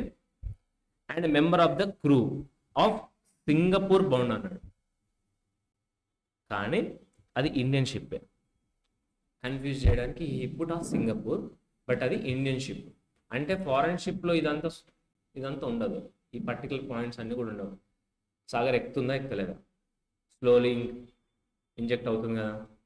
So తను ఒక ఇండియన్ షిప్, అది సాటిస్ఫైడ్. అంటే ఫస్ట్ ఏంటి, మనం వాడు క్రూ మెంబర్ అయితే సరిపోదు, అది ఎలిజిబుల్ వోయేజ్ అయి ఉండాలి. సో మనకు ఫస్ట్ ఎలిజిబుల్ వోయేజా కదా చూడాలి. సో అది ఇండియన్ షిప్పా. తర్వాత క్యారేజ్ ఆఫ్ పాసెంజర్స్ ఉంది కదా పాయింట్ అది. అండ్ ఇంటర్నేషనల్ టారిఫ్ ఉంది, departing from the Chennai port. అది either from the originated from Indian port or originated from outside port, but destination to India. Originated from ఏదో port, వాడు ఎక్కడి నుంచి ఎక్కడికో కాదు, డెస్టినేషన్ టు. క్లియర్ అవుతుందా మీకు? డెస్టినేషన్ టు ఇండియా అంటే తెలుసు కదా. డెస్టినేషన్ టు ఇండియా అంటే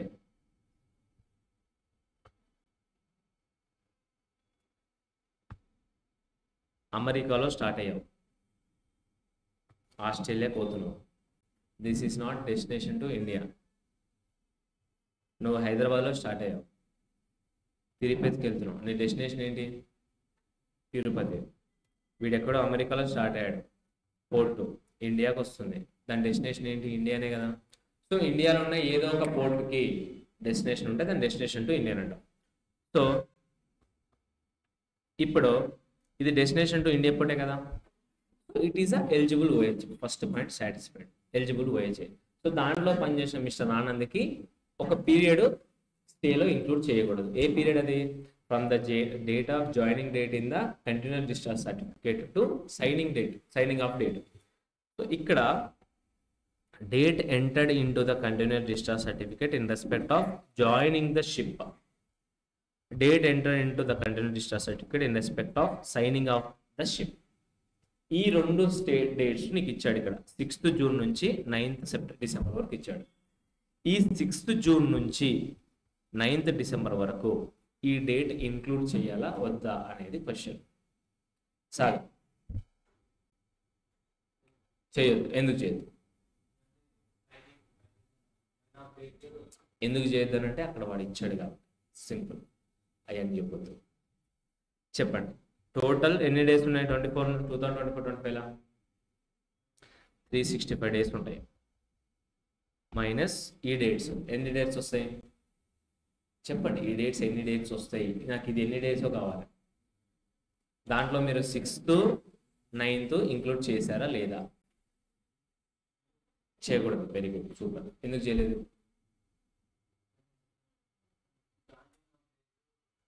from the date of joining అంటే ఆ date, to the date of signing off date అంటే ఆ డేటు. ఈ రెండు డేట్స్ కూడా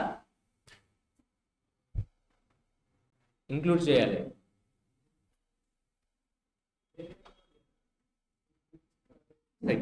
ఇంక్లూడ్ చేయాలంటే number of days out side India calculate చేయడానికి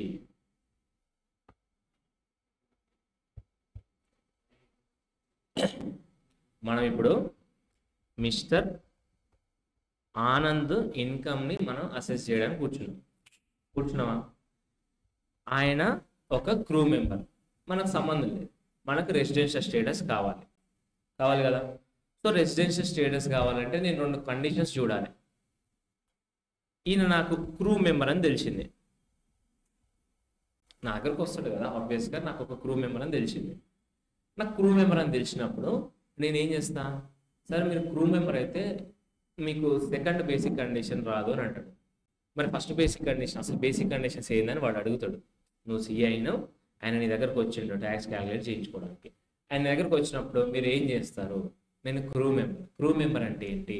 నేను షిప్లో పనిచేస్తాను. అది ఏ షిప్? Indian ship. ఆ షిప్ ఏం చేస్తుంది? Carriages of passengers tariff, international tariff. ఇండియాల నుంచి బయటకు పోయి బయట నుంచి ఇండియాకి వస్తుందా? బయట నుంచి బయటనే తిరుగుతుందా? లేదు, బయట నుంచి ఇండియాకి వస్తుంది, ఇండియా నుంచి బయటకు పోతుంది.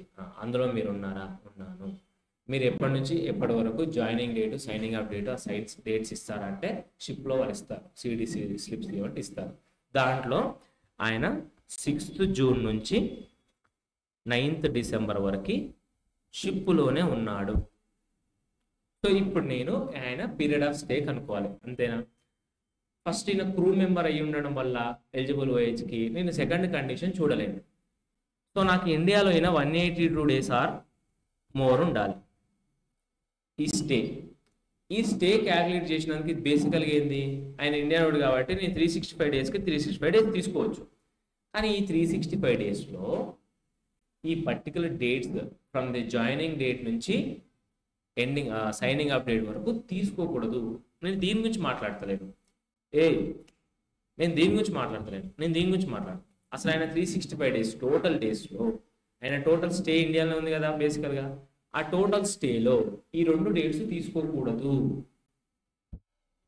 సో ఇప్పుడు నాకు ఎన్ని వస్తున్నాయి? ఈ నుంచి ఇందాక ఎన్ని వస్తున్నాయి అనేది కావాలని చెప్తున్నా. ఎన్ని వస్తున్నాయి? జూన్లో 5 పోతే జూన్లో 5 పోతే 25, జూలైలో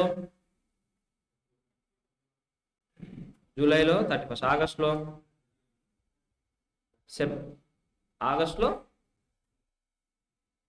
ఆగస్టులో 30 అని ఆర్డర్ అన్నది. ఇప్పుడు జూన్, జూలై తెలుసు కదా ఎట్లేమో. జనవరి, ఫిబ్రవరి, మార్చ్, ఏప్రిల్, మే, జూన్, జూలై, ఆగస్ట్ 31. తెలియదు ఈ టెక్నిక్ మీకు? జనవరి గుంత, ఫిబ్రవరి, మార్చ్, ఏప్రిల్, మే, జూన్, జూలై ఈ గడ్డలు ఉన్నాయండి. 31 ఉంటాయి. జూలై పోగానే మళ్ళా August, September, October, November, December చూసుకుని కావాలి. ఇది మీకు ఎవడా మీ టీచరు?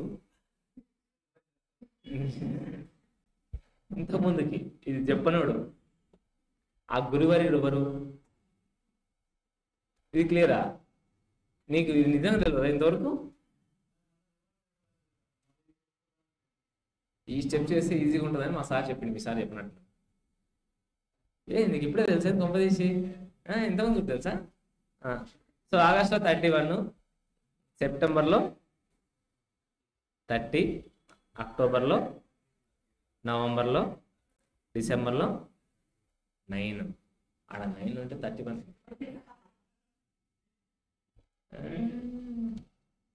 8 అన్నది ఒకటి, 8 అన్నది ఒకటి. బలరాం అన్న నా వాయిస్ నేను సో ఈ నెంబర్ ఆఫ్ డేస్ క్యాలిక్యులేట్ చేయడం ఫాస్ట్ క్యాలిక్యులేటర్ ఉంది మీ దగ్గర చిప్ప, ఆ చిప్పలు కొట్టండి ఇవన్నీ. 25, 31, 31, 30, 31, 91, 92, 92, 92, 102, 102, మొత్తం ఎంత? 187. సో ఇప్పుడు ఎవడో వచ్చి 187 అంటే which is greater than 182 days అని నా దగ్గర చెప్పవు. 187 పక్క.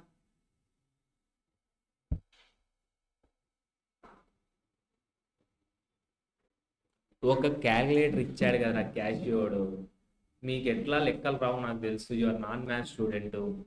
25 + 31 + 31 అది అలా కొడితే డీటెయిల్స్ వస్తాయి కదా నాన్న. 187.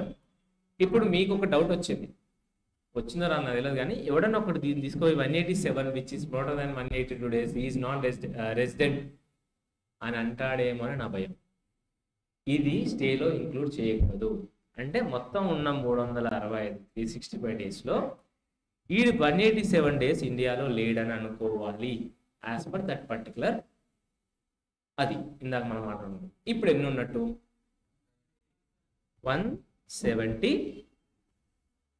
Then he will be ROR RBN వరే బాబు.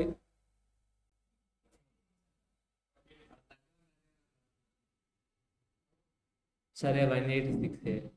ఏమైతుంది 186 అయితే? ఏం మారుతుంది? కింద 179 అవుతుంది. ఏం మారింది దానివల్ల? సరే ఓకే సారీ 179 చెప్పు. ఇప్పుడు తిని ROR RBN ఓరా? నువ్వు చెప్పు రాజు, నువ్వు బాగా చెప్తున్నావు. RBN ఓరా ROR? నీ పేరు రాజారా? కూర్చో చెప్పమ్మా. RB. Super super, wrong answer. ఎందుకు RBN ఓరా చెప్పు? తక్కువ ఉందని చెప్పినా అట్లా చెప్పు. అయితే ఏంది? ఎస్, అది నువ్వు చెప్తావా లేదా అని నేను వెయిట్ చేస్తున్నాను అనమాట. నేనేం చెప్పినా? ఏదిరా అది? కొందరు పర్సన్స్కి ఓన్లీ ఒకటో కండిషనే చూడాలి అని చెప్పిన. అదే రాసిన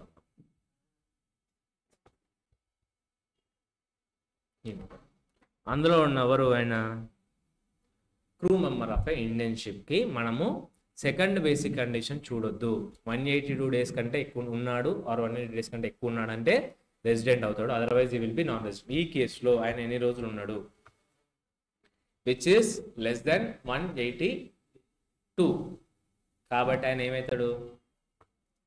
RBNOR కాదు, non resident. So non resident కాగానే మనం ఏం చేయాలి? NR బట్ నాట్ రెసిడెంట్ అవన్నీ ఏమైనా ఉన్నాయా?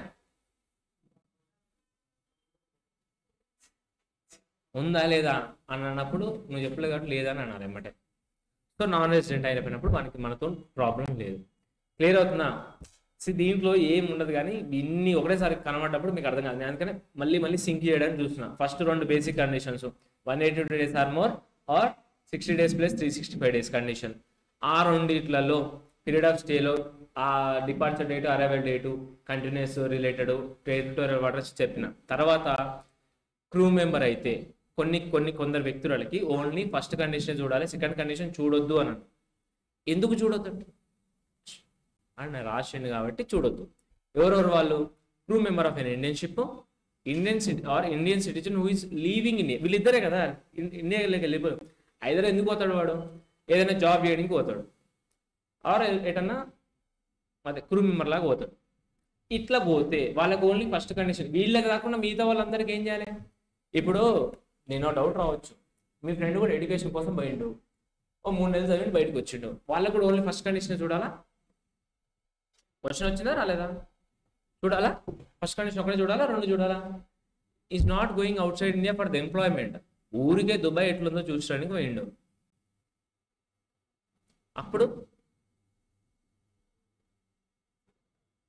ఫస్ట్ కండిషన్ సెకండ్ కండిషన్ అన్ని 2 దానికి చూడాలి, 2 కలిపి చూడాలి, అది ఆర్ ఇది. లేదు అలా కాకుండా వాడు ఇండియా నుంచి బయటికి ఎంప్లాయ్మెంట్ పర్పస్లో పోయాడు, అప్పుడు ఓన్లీ ఫస్ట్ కండిషన్ చూడాలి. క్లియరా? సెకండ్, ఇందాక ఏంటి, ఇండియా నుంచి బయటకు పోయాడు. Second, Indian citizen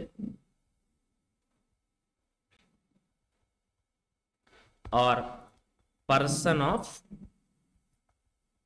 Indian origin. Indian citizen అంటే మీకు తెలుసు ఎవడు, ఇక్కడ సిటిజన్షిప్ ఉన్నాడు, రాస్తా కదా నేషనాలిటీ ఇండియన్. ఇండియన్ సిటిజన్ అంటే మీకు తెలుసు. Then who is this person of Indian origin? మీకు కొంచెంవరకు ఏంటంటే ఇండియాకి సంబంధించిన వాడు. ఎన్ఆర్ఐ కాదు, NRI is different, non resident Indian అది different. Person of Indian origin అంటే ఎవరు అని మీరు అడిగితే మీరు ఏం చెప్తారో, తెలియకపోతే తెలియదని చెప్పొచ్చు, తప్పలేదు దాంట్లో. నేను ఏమంటే తెలిసేదాకా చేస్తా, అలా తెలియదు. సో ఆయన కానీ, ఆయన ఆర్ ఆమె, ఈ or she or his or her parents కావచ్చు, వాళ్ళ గ్రాండ్ పేరెంట్స్ కావచ్చు. అంటే ఏంటి, అతను వాళ్ళ అమ్మ నాన్న కావచ్చు, వాళ్ళ అమ్మమ్మ నాన్న, అదే వాళ్ళ అమ్మమ్మ నాన్నమ్మ తాతయ్య వీళ్ళు కావచ్చు. వాళ్ళు అన్డివైడెడ్ ఇండియాలో బాండ్ అయ్యి ఉంటే వాళ్ళని పర్సన్ ఆఫ్ ఇండియన్ ఆరిజిన్ అంటారు. అన్డివైడెడ్ ఇండియా అంటే మీకు తెలుసు కదా, 1947కి ముందు డివైడ్ కాకముందు వి ఇంక్లూడ్ ఎవ్రీథింగ్ అన్న అఖండ భారతం, అది జనరల్గా. సో పాకిస్తాన్, ఇండియా, ఇది పక్క స్టేట్స్ ఏవైతే కొన్ని విడిపోయాయో అన్నిట్లలో ఎక్కడ పుట్టినా person of Indian origin. Roots, origin అంటే రూట్స్ అంతే. బాబు నీతోనే ప్రాబ్లం, అర్థమవుతుంది. వీళ్ళకి అయితే ఏంది ఇప్పుడు వాళ్ళతో ప్రాబ్లం ఏంది మనకి? వీడితో నాకు ప్రాబ్లం లేదు. వీడు who comes to visit India during previous year. మీరు దీనికి ఎట్లా అయిపోతే దీని తర్వాత ఇంకోటి చెప్తా, చూపించలేకపోతారు. కానీ first Indian citizen or person of Indian origin who comes to India during the previous year. వీడికి ఏం చేయాలి? అసలు దీని గురించి ఎందుకు మాట్లాడుకుంటున్నారా మనం కళ్యాణ్? ఫాలోయింగ్ పర్సన్స్కి మనం ఓన్లీ ఫస్ట్ కండిషనే చూడాలి, సెకండ్ కండిషన్ చూడొద్దు అనే దాని గురించి కదా. సో అందులో ఫస్ట్ ఒకడు ఇండియన్ షిప్ క్రూ మెంబర్ ఒకడు, or Indian citizen who is leaving India for the purpose of employment ఒకడు, అది అయిపోయింది. Second, Indian citizen or person of Indian origin who comes to India during the previous year for a visit purpose. వాళ్ళకు కూడా ఏం చెయ్యాలి అని అడుగుతున్నాడు. మీ దగ్గర మెటీరియల్ ఉందా? దాంట్లో సెకండ్ క్వశ్చన్ ఓపెన్ చేసుకొని పెట్టుకొని చెప్తాం. బ్రెట్లీ క్వశ్చన్ ఉంది కదా, అది ఓపెన్ చేసుకొని పెట్టుకొని మాట్లాడతాం. ఇది అయిపోయినాక మాట్లాడదాం.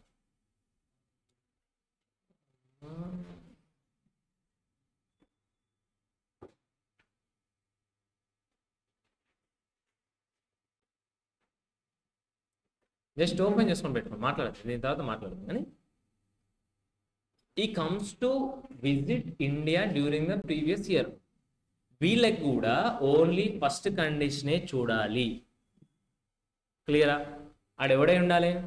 ఇండియన్ సిటిజన్ అయి ఉండాలి, or else is a person of Indian origin.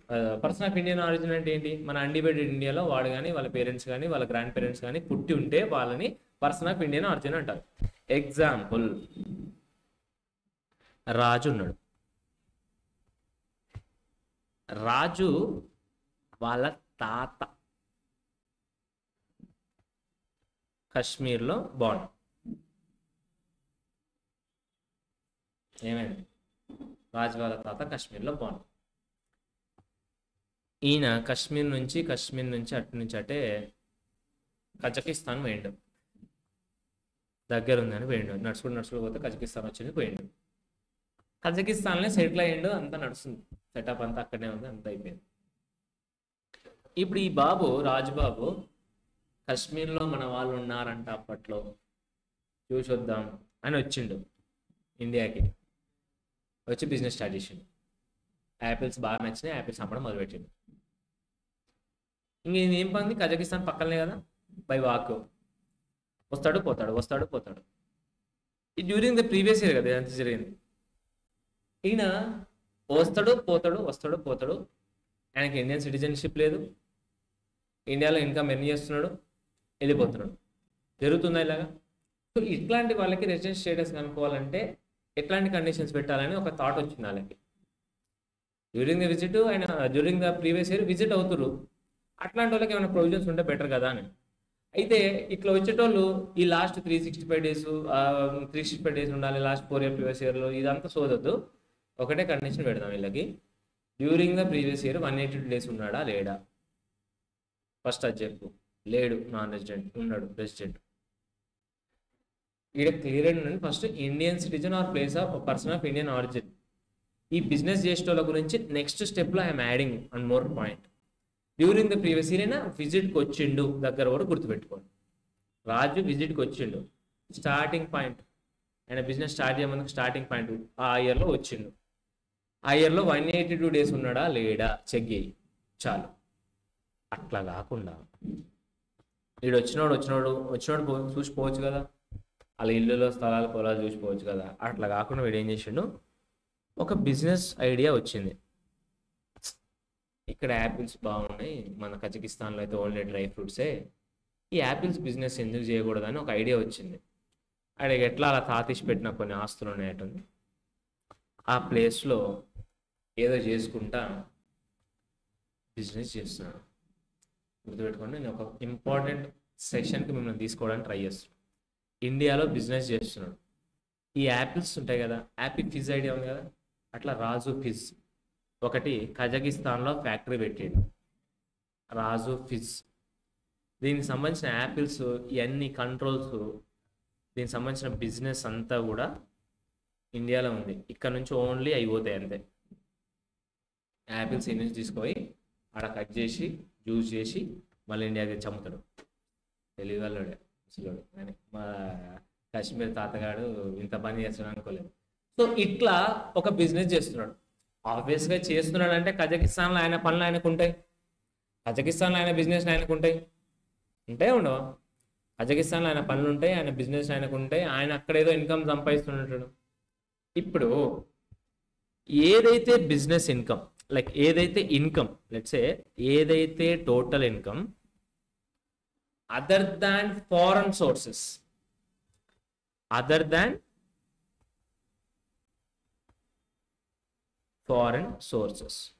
Foreign sources అంటే ఏంటి?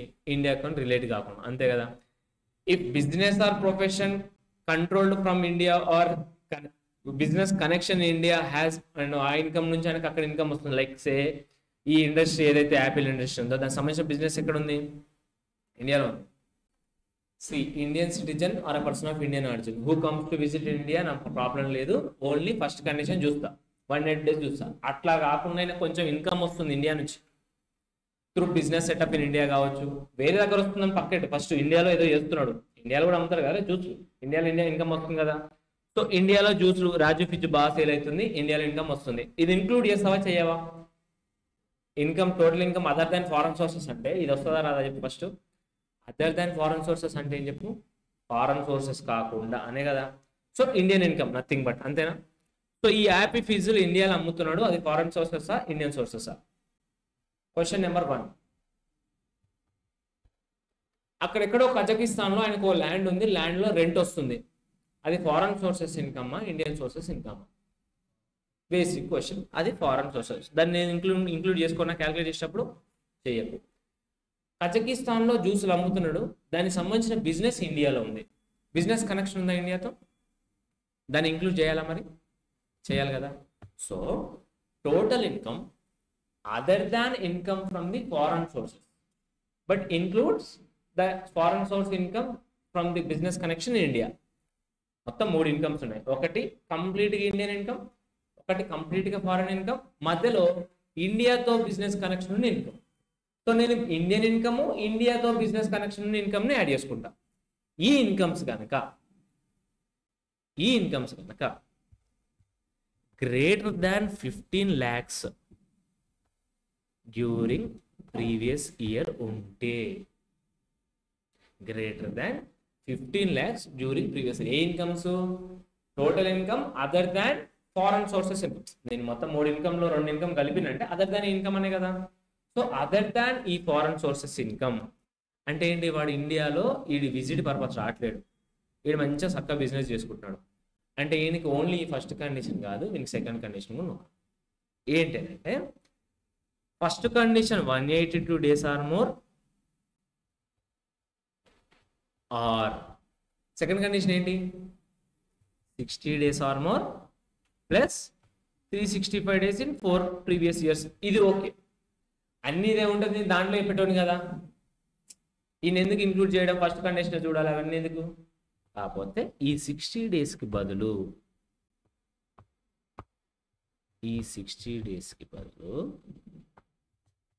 120 days చూడాలి.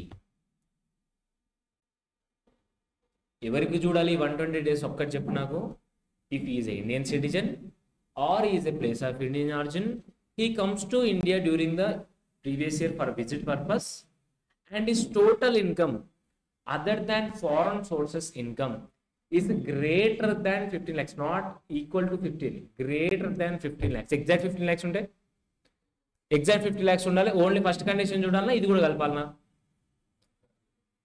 అర్థమవుతుందా మీకు? అర్థమవుతుంది కదా. సో నాకు 15 lakhs కంటే ఎక్కువ ఉంటే నేను ఏ కండిషన్ చూడాలి? 182 daysతో పాటు అంటే అది ఆర్ 60 days ప్లేస్లో 120 days. ఈ 120 daysలో ఏమేం చూడాలి? సారీ, ఈ 120 days ఎవరికి చూడాలి?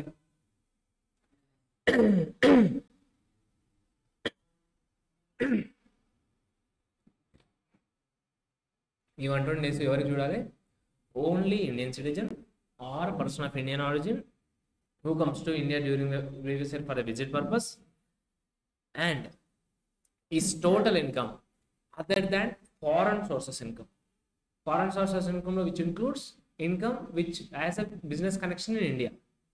ఆ రెండు కనుక greater than 15 lakhs ఉంటే I should see 182 days or more condition or 120 days or more during the previous year plus a 365 norm.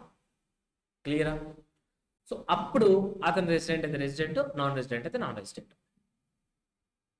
క్లియరా? ఇవి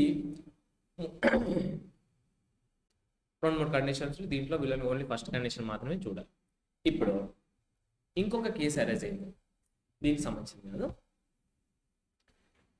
వీడు ఎవడు? రాజుగాడు కాదు. ఆ Raju person of Indian origin, Indian citizen కాదు. డిఫరెన్స్ ఉంది. Indian citizen or person of Indian origin. Indian citizen అంటే he has a citizenship of India. Person of Indian origin కంటే సిటిజన్షిప్ ఉండాల్సిన అవసరం లేదు.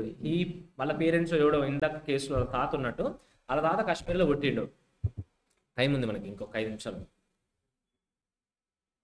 అయిపోతుంది, కాన్సెప్ట్ అయిపోయింది. సో ఎవరైతే ఇండియన్ సిటిజన్, బేసికల్ నేను ఓన్లీ ఇండియన్ సిటిజన్ మాట్లాడుతున్నా. ఈయన లెట్స్ సే శివ, నవ్వ, శివ. ఈ శివ ఒక ఇండియన్ సిటిజన్. ఈయన అటు ఇటు తిరుగుతుంటాడు బేసికల్గా. ఈయన ఏదో పొరపాటులో నాన్ రెసిడెంట్ అయిపోయింది అనుకుంది మన దగ్గర. నాన్ రెసిడెంట్ ఏదో అయ్యిండు. ఆర్ ఈయన ఇన్కమ్ మీద ఎక్కడ ట్యాక్స్ పడతలేదు. డ్యూ టు అంటే ఈయన కొందరు ఉంటారు జనాలు ట్యాక్స్ ప్లానింగ్ చేస్తారు. ఏం చేస్తారంటే అందరు రెసిడెన్షియల్ స్టేటస్లో చూసుకోవాలి. రెసిడెన్స్ స్టేటస్ కండిషన్స్ ఉంటాయా? ఇండియాలో ఎన్ని ఉంటాయి? Non resident. చలో ఇండియా నుంచి కొన్ని డేస్ ఉంటాడు, జంప్ అవుతాడు, వేరే దేశం పోతాడు, చూసుకుంటాడు, వేరే దేశం పోతాడు, చూసుకుంటాడు. ఆబ్వియస్గా ఉంటే చేయొచ్చా చేయకూడదా? ప్లానింగ్, ప్రాపర్ ప్లానింగ్, విద్యాసాగర్ లాంటి ప్లానింగ్ ఉంటే వీ కెన్ డూ. ఫ్లైట్ ఛార్జెసే కదా, కొంచెం అక్కడ కొంచెం అక్కడ కొంచెం, ఏ దేశంలో స్టేటస్ కాకపోతే ఆ దేశం ఇన్కమ్ మాత్రమే ట్యాక్సిబుల్ అవుతుంది కదా.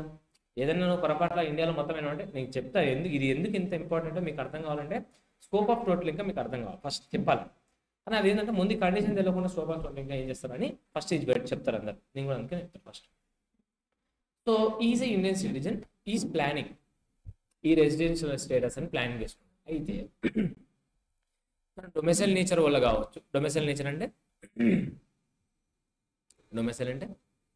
అక్కడ ఉండకపోవడం వల్ల కావచ్చు, ఆర్ రెసిడెన్షియల్ స్టేటస్ నేచర్ వల్ల కావచ్చు, బై ఎనీ రీజన్ ఇతను వేరే ఏ కంట్రీలో ట్యాక్స్ కట్టట్లేదు, is not like tax payer in any country, first condition.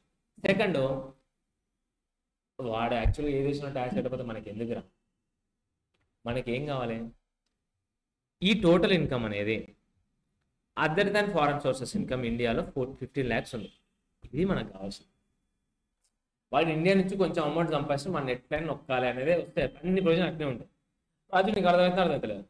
So is an Indian citizen, వేరే ఏ కంట్రీలో due to any nature kind of residential status ఉంది కదా మనకు, అట్లానే వేరే కంట్రీస్లో ఏ నేచర్ వల్ల కూడా వాడు ట్యాక్స్ పేయర్ కాదు,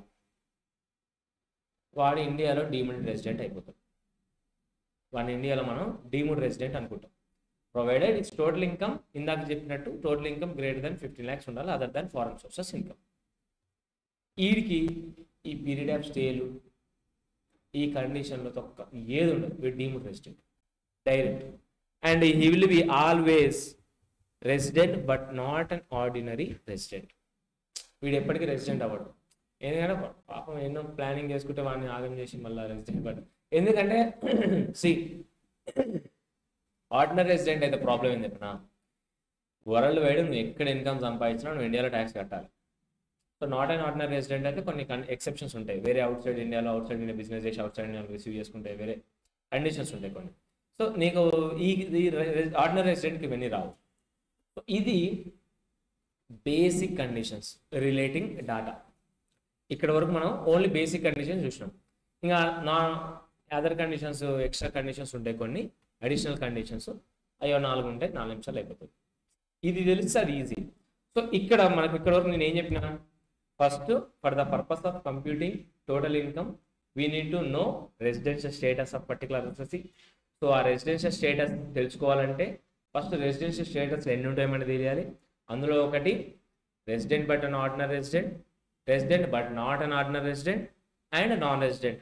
ఇవి ఓన్లీ ఇండివిజువల్ ఆర్ హెచ్ఓఎస్కి ఉంటాయి. అదర్ దాన్ ఇండివిజువల్ హెచ్ఓఎస్కి either they will be resident or they will be non resident. దీనికి ఈ రెసిడెంట్ స్టేటస్ కనుక్కోవడానికి మనకి ప్లేస్ ఆఫ్ బర్త్తో సంబంధం లేదు, తన సిటిజన్షిప్తో సంబంధం లేదు. ఇంకా ఓకే, సో ఈ పర్టికులర్ రెసిడెన్షియల్ స్టేటస్ డిటర్మైన్ చేయడానికి కొన్ని కండిషన్స్ ఉంటాయి. So for individual or HF నేను 3 కండిషన్స్ చెప్పిన కదా, resident but ordinary resident or non resident not an ordinary resident, ROR, RPNOR and NR. So first తన రెసిడెంట్ అవుతేనే కదా వేరే అయ్యేది ఆర్ఓఆర్ అని ఆర్పిఆర్. సో ఫస్ట్ తన రెసిడెంట్ అవ్వాలంటే ఈ ఇచ్చిన బేసిక్ కండిషన్స్లో ఏదైనా ఒక కండిషన్ సాటిస్ఫై చేయాలి, ఏదన్నా ఒక కండిషన్ సాటిస్ఫై, అదర్వైజ్ ఈ will be non resident. So non resident అయితే బ్రేకప్ ఏం అవసరం లేదు కదా, రెసిడెంట్ అయితేనే బ్రేకప్. సో బ్రేకప్కి తర్వాత విషయం, ఫస్ట్ రెసిడెంట్ కావాలంటే 2 బేసిక్ కండిషన్. ఏదైనా conditions, stay in India during the previous year should be greater than or equal to 182 days, ఆర్ stay in India during the previous year should be 60 days or more and 365 days in 4 previous years preceding the relevant previous year. ఇది అవ్వాలి. And దీనికి stay calculate చేయడానికి arrival date, departure date consider చేయాలి. And ఈ stay కంటిన్యూస్గా ఉండాల్సిన అవసరం లేదు, ఈ స్టే టెరిటోరియల్ వాటర్స్లో ఉన్నా కూడా మనం కన్సిడర్ చేస్తాం. ఇది కొన్ని పాయింట్లు. తర్వాత ఫాలోయింగ్ పర్సన్స్కి only first basic condition that is 182 days or more condition మాత్రమే చూడాలి అని అంటున్నాడు.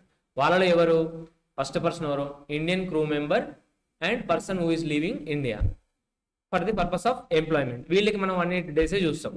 అయితే ఈ crew member of in Indian ship which is having an eligible wage. Eligible wage అంటే ఏంటి, transportation of passengers or carriage of passengers or goods have an international tariff and originated from India or originated from outside India destination to India. దీని eligible wage అంటారు. ఈ eligible veg లో పనిచేసే Indian ship లో పనిచేసే crew member stay calculate చేసేటప్పుడు following dates include చేయకూడదు. ఏంటివై డేట్స్? సిడిసిలో జాయినింగ్ డేట్ కావచ్చు, సిడిసిలో సైనింగ్ అప్ డేట్ కావచ్చు. ఈ బిట్వీన్ డేట్స్, ఈ డేస్, నెంబర్ ఆఫ్ డేస్ మనం ఇంక్లూడ్ చేయకూడదు పీరియడ్ ఆఫ్ స్టేలో. ఇది ఇండియన్ క్రూ మెంబర్కి, ఇండియన్ పర్సన్ ఇండియన్ లీవింగ్కి తెలుసుకోండి. తర్వాత ఏంది? Indian citizen or person of Indian origin who comes to visit in India during the previous year. వీడికి ఫస్ట్ కండిషన్ చూడాలి. ఈ Indian citizen person of Indian అని చిన్న ఎక్సెప్షన్ ఏంటి? ఒకవేళ ఆ Indian citizen or person of Indian origin who comes to India visit India during the previous year having total income other than foreign sources income. Foreign sources income అంటే ఏంటి? Which is not related to India. Indian income అంటే బేసికల్గా ఇండియాలో earn చేసిన income. And దీంట్లో ఈ foreign ఇన్కమ్లో if in case there is an income which is related to business connection in India, happy's juice industry, అట్లుంటే ఆ ఇన్కమ్ ఫారెన్ సోర్సెస్ ఇన్కమ్ కాదు, అది ఇండియన్ సోర్స్ ఇన్కమ్ అవుతుంది. So other than foreign sources income. మొత్తం 3 income చెప్పిన. ఒకటి Indian income, Indian source income, foreign source income. Foreign source ఇన్కమే but has a connection with India, business connection or business or profession India. So ఈ రెండు అంటే ఏంటి? Total income other than foreign source income. ఇది greater than 15 lakhs ఉంటే వీడికి basic కండిషన్స్లో చిన్న మార్పు వస్తుంది. ఏంటి? 60 days ఉన్న దగ్గర మనం 120 days పెడతాం. ఇది క్లియర్గా, ఇది ఒక చిన్న ఎక్సెప్షన్. అండ్ లాస్ట్కి ఏం చూసినాం? డీమ్డ్ రెసిడెంట్ అనే కాన్సెప్ట్ చూసినాం. డీమ్డ్ రెసిడెంట్ ఎవడు? Indian citizen having total income greater than 15 lakhs other than foreign sources income. ఇందాక చెప్పినట్టు వాడు ఏ కంట్రీలో కూడా ట్యాక్స్ పేర్ అవ్వలేదు by the due to the domicile nature, domicile వల్ల కావచ్చు, ఎనీ రెసిడెన్స్ పర్పస్ కావచ్చు, సిమిలర్ కైండ్ ఆఫ్ నేచర్. మనం రెసిడెన్షియల్ స్టేటస్ ఎట్లా చూస్తున్నామో అట్లా చేస్తే ఏదైనా ప్లానింగ్ చేసుకుంటే వాళ్ళని కొట్టడానికి వాడి ఇన్కమ్ గ్రేటర్ దాన్ 15 lakhs ఉంటే other than foreign source income, he will B deemed to be resident in India. Deemed to be resident అయినప్పుడు ఇంక స్టేలు గీలు ఎందుకు అవసరం లేదు కదా, స్టే క్యాలిక్యులేషన్ చేయాల్సిన అవసరం లేదు, ఏం అవసరం లేదు. వీడు always not an ordinary resident అవుతాడు. రెసిడెంట్ అయినప్పుడు either he should be ROR or RBNOR అవ్వాలి కదా. అట్లాంటి కేసులో he will be only RBNOR. ఇంతవరకు మనం చూసినాం. క్లియర్? దీనికి సంబంధించిన నోట్స్ రాసుకుంటే you will have more clarity. ఇప్పుడు ఓన్లీ ఆ ఒక్క సెకండ్ క్వశ్చన్ ఒకసారి నాకు చూడండి. బ్రెట్లీ క్వశ్చన్ ఉంది కదా, ఇది ఆల్రెడీ రికార్డింగ్ అయిపోయింది. కూర్చో, 5 నిమిషాలు అయితే పోవచ్చు, వెయిట్ చేయి. చెప్పండి. Is a Brett Lee, okay, Australian cricketer. First is in Indian ఆరిజినా? ఇండియన్ సిటిజనా? కాదు కదా. And Indian citizen who is living ఇండియానా? క్రూ మెంబరా? అంటే ఇంక అన్ని కండిషన్స్ వస్తాయి కదా. బేసిక్ కండిషన్స్లో ఫస్ట్ అండ్ సెకండ్ వస్తుందా రాదా? సో ఈ ప్లేయర్ విజిట్ ఇండియా 100 days. మీరేంటి కమ్స్ టు విజిట్ ఇండియా అనగానే మరి ఓన్లీ ఫస్ట్ కండిషన్ చూడాలనుకుంటారని Indian citizen or person of Indian origin మాత్రమే కమ్స్ టు ఇండియా పోర్షన్ వస్తుంది. అదర్వైజ్ ఎవడైనా కూడా బేసిక్ కండిషన్స్ ఫస్ట్ సెకండ్ ఉన్నాయి కదా, అవే చూడాలి. 100 days ఎవ్రీ ఫైనాన్షియల్ ఇయర్ అన్నాడు. మన ఫైనాన్షియల్ ఇయర్ ఏంది? ఏప్రిల్ టు మార్చ్ కదా. So same previous year. Last 10 years నుంచి ఆయన 100 days వస్తున్నాడట. ఇప్పుడు ఈయన రెసిడెన్షియల్ స్టేటస్ ఏం చెప్పండి? ఫస్ట్ క్వశ్చన్ అదే. లాస్ట్ 10 yearsలో 100 days ఉన్నాడు. ఆర్ఎన్ఓరా ఆర్బిఎన్ఓరా? సెకండ్ ఫస్ట్ రెసిడెంటా కాదా? రెసిడెంటే కదా. ఎందుకు? 180 days కంటే తక్కువ ఉన్నాడు, బట్ మోర్ దాన్ 60 days ఉన్నాడు. అండ్ 365 daysలో ఆబ్వియస్గా 400 అవుతుంది కాబట్టి అవుతుంది. ఇప్పుడు would your answer change if the above facts related to Srinath? Brett Lee కాకుండా శ్రీనాథ్ గురించి ఇస్తున్నాడు. And is this Indian citizen who resides in Australia and represents Australian cricket team. ఇక్కడ మనకు టోటల్ ఇన్కమ్ గురించి మాట్లాడిందా? టోటల్ ఇన్కమ్ గురించి మాట్లాడకపోతే వాడు ఇంకా ఎక్సెప్షన్స్ దగ్గరికి రాలేదు. ఎక్సెప్షన్ దగ్గరికి రాలేదంటే ఏంటి? వీడికి ఫస్ట్ కండిషన్ ఒకటే చూడాలా, బోత్ కండిషన్ చూడాలా?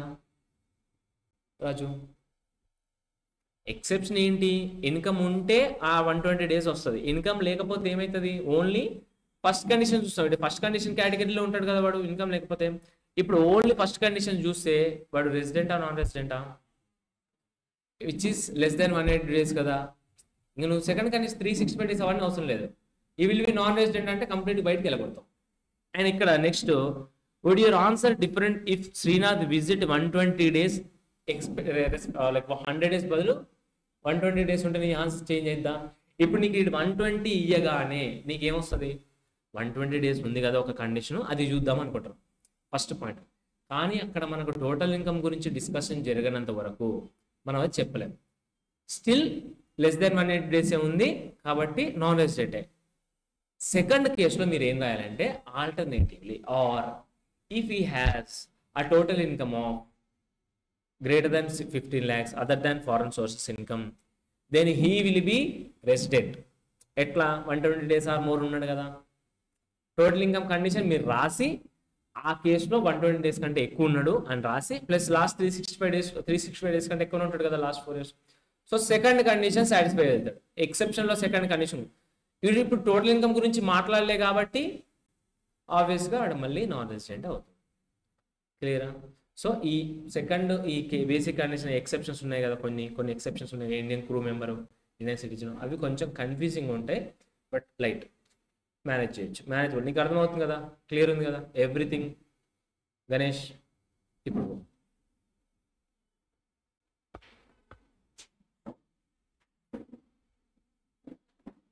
థర్డ్ అందరూ అవుతుంది. సరే